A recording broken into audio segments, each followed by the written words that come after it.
시청자 여러분 안녕하십니까? KBC 뉴스 매거진 박원정입니다. 오늘은 4월 30일 월요일이죠.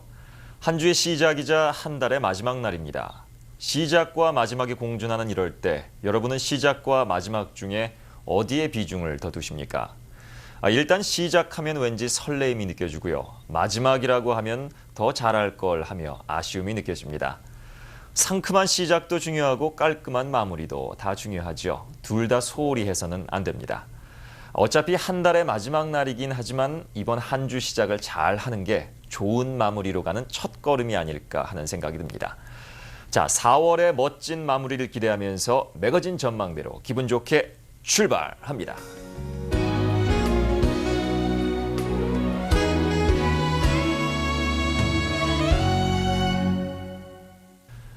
캘리포니아주 교도소에 호텔급 감옥이 있어서 주목을 받고 있습니다. 화면 속에 22살 니콜 브로켓이는 칙칙한 하늘색 죄수복 대신 오렌지 티셔츠를 입고 있습니다. 방에는 하얗고 뽀송뽀송한 이불이 깔린 2층 침대가 있고요. 그녀는 책을 읽거나 MP3 플레이어로 음악을 들으며 시간을 보냅니다. 음주운전으로 징역 3주를 선고받은 니콜은 하루에 $82를 내고 이 특실 감옥에 들어왔습니다. 캘리포니아주의 몇몇 시립교도소들이 이런 유료 감옥을 시행 중인데요. 이른바 고객들은 하루에 $75에서 $127를 낸 대신 깨끗하고 조용한 방을 제공받는다고 합니다. 또 일부 교도소는 휴대전화는 물론 컴퓨터 노트북 반입도 허용한다네요. 그렇다고 아무나 이 유료 감옥을 이용할 수 있는 건 아닙니다. 담당 판사의 허가를 얻어야 하고 살인, 강도 등의 중죄를 저지른 사람은 제외됩니다. 이 웰빙 감옥 제도를 통해서 연간 수십만 달러의 수입이 있다는데요. 죄의 대가를 치러야 할 사람에게 이런 안락한 대안을 제공하는 것은 아무래도 범죄 예방 차원에서 바람직하지 않겠죠.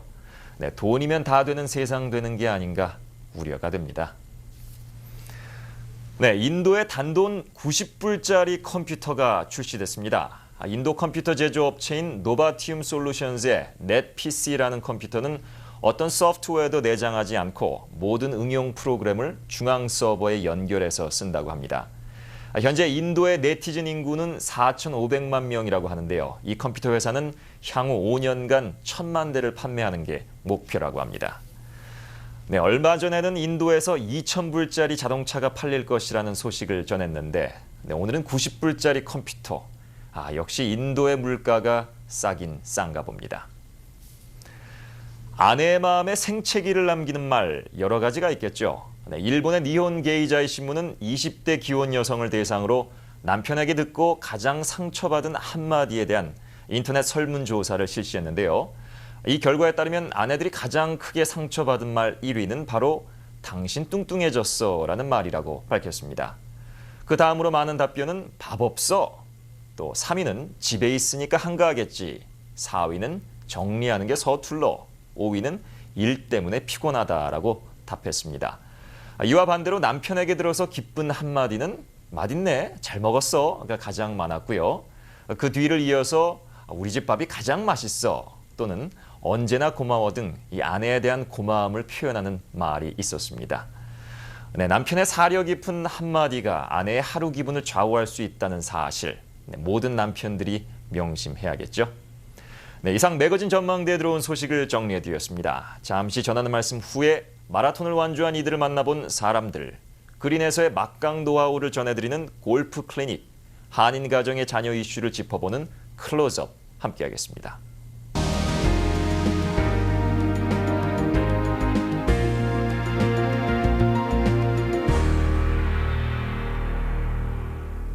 마라톤 하면 어떤 게 제일 먼저 떠오릅니까? 거칠게 내뿜는 숨소리, 끊임없이 흘러내리는 땀방울, 그리고 마침내 결승선을 통과했을 때 쏟아지는 환호와 박수갈채. 마치 영화의 한 장면 같은 이 가슴 벅차오르는 감동을 우리의 이웃 5명의 러너스 클럽 회원들이 일궈냈습니다. 그들의 준비 과정부터 완주한 심정, 또 마라톤에 대한 강한 열정까지 매거진 사람들 코너에서 담아봤습니다.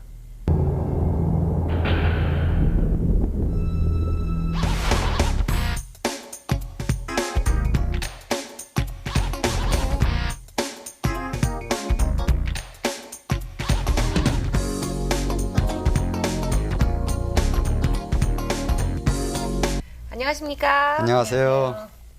예, 지난 4월 16일에 있었던 제111회 보스턴 마라톤 대회 일반부 풀코스를 완주하셨다고 들었습니다. 이신옥 씨, 주영원 씨 이렇게 두 분을 모셨는데요. 어떻게 비 오고 바람 불고 기후 조건이 아주 안 좋아 고생 많았다고 들었는데요. 예, 저희들이 이번에 가가지고 여지껏 훈련한 것도 이런 날씨에는 안 해봤는데 너무 아주 악조건에서 모두들 다 가가지고 열심히 다 완주하고 그리고 또 좋은 성과도 가지고 와가지고 다들 아주 흐뭇해하고 있습니다. 보스턴 대회 하면은 세계 제5대 마라톤 대회 중에 하나로 알고 있는데 어떻습니까? 예, 그러니까는 미국에서는 시카고, 보스턴, 뉴욕 요 세 가지가 있고 또 5대 마라톤 하면 런던이랑 베를린 이래서 5대 마라톤이라고 지금 하고 있고 지금 마라토너들은 제일 다 가고 싶어 하는 데가 이제 보스턴이라 이렇게 얘기를 하는데 이것이 이제 111회로서 제일 연도가 깊고 그 명품 대회라고들 얘기들 하고 있습니다, 지금. 지금 메달들을 하고 오셨는데 이것이 이번 보스턴 마라톤 대회에서 받은 것입니까? 네. 아주 보기 좋은데요. 마라톤 풀코스라고 하면은 26.2마일을 되는 긴 거리 같은데 어떻습니까? 예를 들어서 어떻게 측정하시면 되냐면 저희 한인들이 많이 사는 그 노스부르크에서 다운타운까지 뛰어간다고 생각하시면 됩니다. 아주 상당히 긴 거리 같은데요. 그런 긴 거리를 얼마의 시간에 완주하신 건가요? 저는 퀄리파이드 시간이 4시간 15분인데 연령별로 하면 근데 저는 4시간에 들어왔습니다. 저는 3시간 35분인데 3시간 14분에 들어왔습니다. 14분 53초. 3, 4시간을 쉬지 않고 뛴다는 게 아주 쉽지 않을 것 같은데요. 보통 체력으로 감당하기 힘든 이런 마라톤 대회를 완주하기 위해서 평상시에 어떤 준비를 해오셨나요? 저희는 뛰기 전에 음식 조정을 먼저 해야 되고 또 매일 일주일에 5번은 시간을 정해서 그 시간을 맞춰서 하면서 또 일주일에 한 번씩은 이제 장거리 뛰면서 그 러너스 클럽에 조인해서 그 많은 사람들하고 서로 조언을 하면서 이제 즐기면서 연습을 많이 했어요. 두 분 다 이 러너스 클럽 함께 뜁시다의 멤버로 참가하셨다고 들었는데요. 이 러너스 클럽에 대해서 좀 자세히 말씀해 주시겠습니까? 예, 러너스 클럽이 생긴 지는 지금 5년이 됐는데 저도 여기에 처음에서부터 시작을 해가지고 여기서 처음 그 체계적으로 가르쳐 주는 대로 이렇게 시작을 해가지고 지금 2단계까지 왔는데 러너스 클럽에 대해서 제가 요거는 모든 분들이 뛴다 그러면은 다들 거부반응을 갖고 계신데 여기는 그게 아니고 처음서부터 걷기서부터 단계별로 이 체계적으로 가르치고 있기 때문에 누구나 다 나이에 연령에 관계없이 다 오셔가지고 하실 수 있는 곳이 바로 이 러너스 클럽이에요. 일반인으로서는 생각하기 힘든 이 마라톤인 것 같은데 처음에 어떤 계기로 마라톤을 시작하게 되셨는지요? 저희는 저희 아버지가 60세 때 돌아가셨는데 그 암으로 인해서 고통받으시는 걸 보면서 주위 사람들이 많이 힘들어 하잖아요. 그걸 보면서 아, 내가 건강해야 되겠구나. 그래야 주위 사람들이 많이 좋아하겠구나 하는 생각을 하면서 그때부터 제 건강을 위해서 운동을 하게 됐어요. 저는 저희 집사람이 이 걷는 거를 좋아해가지고 걷다 보니까 그 외국 사람들 이렇게 그 코스에서 디반에서 보테니까지 가는 그 코스가 30마일인데 왕복. 거기를 그렇게 외국 사람들이 달리는 걸 보고 그리고 이제 거기에 조인이 돼가지고 이걸 시작하게 됐는데 동기는 하여튼 조금 전에도 제가 말씀드렸듯이 누구든지 연령에 관계없이 남녀노소 다들 오셔가지고 같이 이렇게 이거를 뛰었으면 좋겠습니다. 저는. 마라톤을 5년, 15년 이렇게 쭉 해오시는 데는 어떤 이유가 있을 것 같은데요. 본인의 인생에서 이 마라톤을 함으로써 얻을 수 있는 장점이 있다면 어떤 게 있을까요? 첫째로 제가 제일 말씀드리고 싶은 건 자신감이 생기고 또 자신감과 더불어 무엇이든지 할 수 있다. 그러고 또 직장에서도 몸이 일단은 따라주니까 무엇이든지 할 수 있다라는 그런 것 때문에 무슨 일이든지 마다하지 않고 할 수 있는 그런 생각을 갖게 되더라고요. 저 같은 경우에는. 예, 저도 같은 생각이고 거기에 덧붙여서 그러니까 제가 뭘 이렇게 생각을 하고 그러는 것도 자기 혼자 뛰면서 그런 시간을 많이 가질 수가 있으니까는 그게 참 좋으니까 같이 그냥 매번 말씀드리는 게 저는 그냥 모든 분들이 같이 모여서 이렇게 했으면 그게 저희가 지금 있는 곳은 램스터, 그린뷰, 히긴스 이 세 군데가 지금 돼 있으니까 어디든지 가시면 다 환영을 하시고 자세히 가르쳐 주실 거예요. 이신옥 씨, 주영원 씨 이번 보스턴 마라톤 대회에서 완주하신 거 다시 한번 축하드리고요. 오늘 자리해 주셔서 좋은 말씀 나눠주신 거 감사드립니다. 네, 감사합니다. 다음은 골프 클리닉 시간입니다. 매거진 골프 클리닉에서는 지금까지 2번에 걸쳐 어프로치 샷인 피치 앤 런과 피치에 대해서 설명드렸는데요.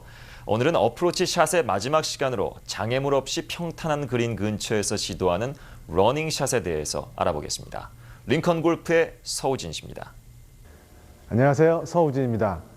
오늘은 어프로치 샷의 세 번째 시간으로 첫 시간에 어프로치, 피치 앤 런샷, 그리고 두 번째 시간 피치샷, 오늘은 마지막 세 번째 시간으로 러닝샷을 한번 배워보도록 하겠습니다.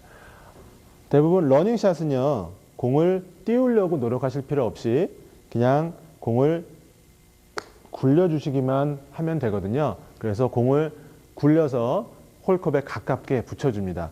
그러니까 대부분 어프로치 샷이라 그래서 꼭 피칭 웨지만 사용하시는 것이 아니라 제가 본인들이 잘 굴릴 수 있는 클럽 선택을 하실 수 있습니다. 7번 아이언이든 5번 아이언이든 로프트 각도가 그만큼 누워있기 때문에 어떨 때는 드라이버를 가지고도 로프트 각도가 9도에서 10도, 11도 정도 되는데요. 그런 드라이버를 가지고도 클럽을 짧게 잡고 이렇게 러닝샷을 해주시면 되겠습니다. 특별하게 러닝샷은 장애물이 없고 평탄한 곳, 특히 에이프론 근처라든지 그린과 옆에 있는 페어웨이가 거의 평탄하게 이루어진 곳에서 많이들 사용하시게 될 텐데요.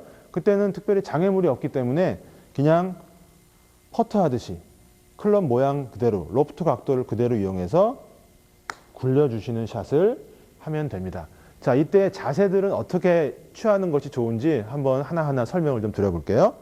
스탠스 간격은 어깨 넓이만큼 편하게 벌려주시는 게 좋고, 특히 몸을 써서 풀스윙을 하는 게 아니고 팔로만 하는 거기 때문에 오픈 스탠스를 서주시면 됩니다. 몸을 다 미리 열어놓고, 그리고 로프트 각도를, 클럽과 공이 정확히 90도가 될 수 있게 이 모양대로 내가 공을 보낼 거기 때문에, 굴릴 거기 때문에 그 모양대로 맞춰놓은 상태에서 몸이 그 안에 들어가는 거죠. 그리고 웨이트는 왼쪽으로 미리 보내놔서 백스윙을 올리더라도 몸이 왔다 갔다 하는 것을 막아주시는 게 중요하고요. 이때 손목도 안쪽으로 꺾여 있는 게 아니라 왼쪽 발로 보내서 클럽과 손이 스트레이트가 될 수 있게 이 상태를 유지해 주시면 됩니다. 이렇게 유지된 상태에서 여러분들이 제일 조심하셔야 될 거, 머리 절대 들지 않으시고요.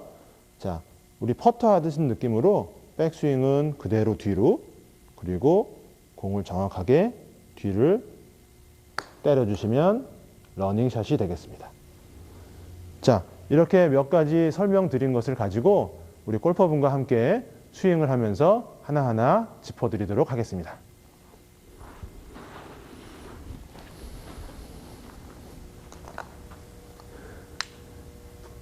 자, 우리 설명드리면서 하나 중요한 팁을 하나 좀 더 드려볼게요. 백스윙, 자, 어드레스 한번 서주시고요. 예. 공의 위치는 오른발 안쪽 끝 맞고요. 자, 손을 왼쪽 끝으로 보내서 스트레이트가 되게 만들어주시는 게 되게 중요합니다. 이거는 거의 러닝은 몸을 거의 다 고정시키고 몸은 하나도 안 쓴 상태에서 팔로만 이용해서 치게 되는데, 치고 나서의 팔의 위치가 되게 중요합니다. 다시 말하면 손의 위치가 되게 중요할 텐데요. 이 손의 위치를 치고 나서도 역시 똑같이 커킹을 푸는 거 없이, 특별하게 커킹도 안 했죠? 내려왔을 때도 역시 이 손이 그대로 진행해 주는 거죠. 클럽 헤드보다 손이 좀 더 앞쪽에 전진되어 있는 모습을 여러분 볼 수 있으세요. 이렇게 끝까지 가져가는 거죠. 대부분 일반적인 피칭샷도 공을 임팩트 부분에서 쳤을 때는 손과 클럽이 일직선이 되고 그런 다음부터는 역시 헤드가 좀 빨리 나갔어요. 그렇죠? 그런데 이렇게 러닝샷을 할 때는 백스윙 이때는 헤드가 분명히 뒤에 있습니다. 손도 역시 앞에 있고요. 이 모습이 그대로 치고 나서도 역시 그대로 유지해 줘야 된다는 거죠. 물론 뒤에는 백스윙이 올라가면 올라갈수록 물론 헤드가 좀 더 많이 뒤에 있지만 치고 나서는 그렇게 큰 편차는 없지만 이렇게 앞쪽으로 나가 있는 것이 아니라 손이 먼저 앞에 나가 있게끔 유지해 주시는 것이 고정해서 이렇게 뻗을 수 있는데 되게 중요하거든요. 그거까지 지켜주시면 좋고요. 웨이트는 백스윙 때든 다운브로 때든 계속 그 자리에 있어야 된다는 거, 왼쪽에 싣고 있어야 되는 거. 그거까지 지켜서 한번 표현해 보겠습니다.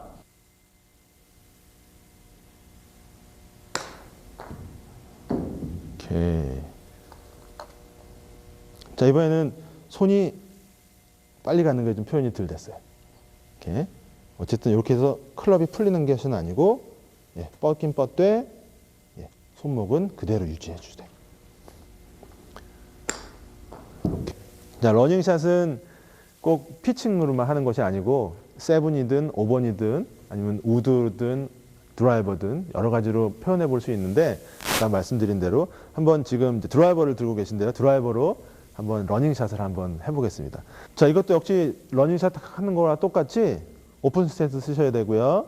그리고 평소에 드라이버 잡는 것보다는 짧게 거의 샤프트 부분을 그립보다 앞쪽으로 잡으셔서 거의 잡는 위치는 짧게 잡으셔야 돼요.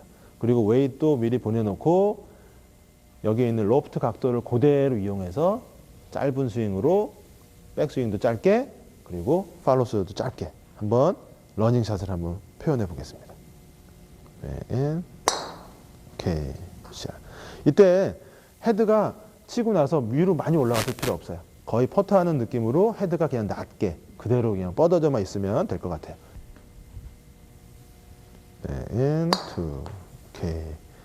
오케이. 이런 식으로 드라이버뿐만이 아니라 러닝샷은 롱아이언을 사용하셔도 좋고요. 7번이나 5번 어떤 샷을 사용하셔도 좋습니다. 고맙습니다.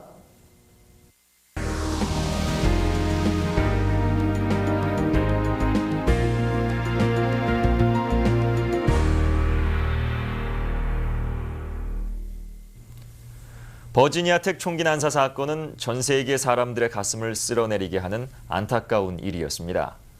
그리고 우리가 더더욱 놀란 것은 범인 조승희 씨의 가정 환경이 우리와 똑같은 평범한 한인 이민 가정이었다는 것이죠. 네, 오늘 매거진의 클로즈업에선 전문가를 모시고 한인 가정의 자녀 이슈를 자세히 들여다보겠습니다.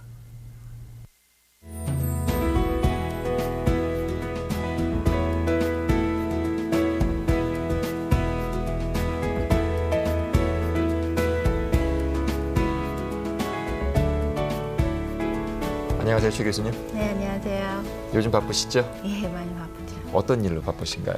그 버지니아텍 그 사건 이후로 여러 군데서 전화도 많이 오고, 네.